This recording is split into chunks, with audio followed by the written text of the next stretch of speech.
this year in the month of May, I'm blessed with a baby girl.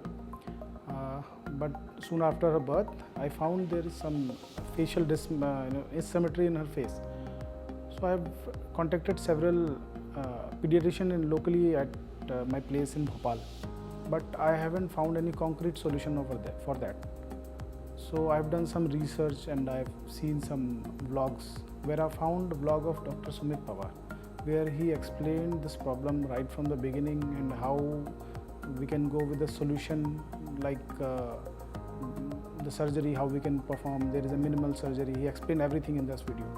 Then I have consulted him, and we booked a surgery with him at Apollo Hospital, where under his supervision the surgery was done very successfully, and now my baby is under recovery.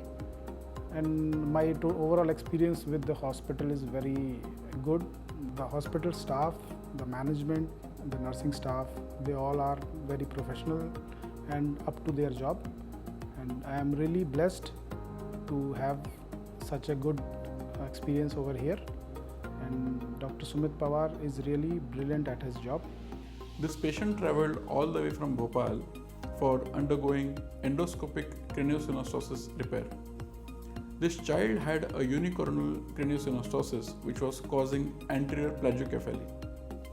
The shape of the skull was abnormal in her case, and the parents were very astute in observing that there is an asymmetry in the face, and pestered their doctor that no, there is something wrong with her face and you need to look into it.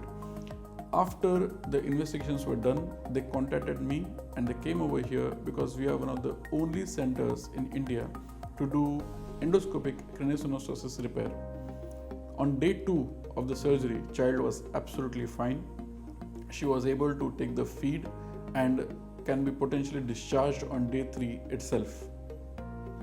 She will require a specialized helmet to be worn for about a year or 2 so that the remodeling of the skull can occur through the pressure of the brain growth and the customized helmet from outside.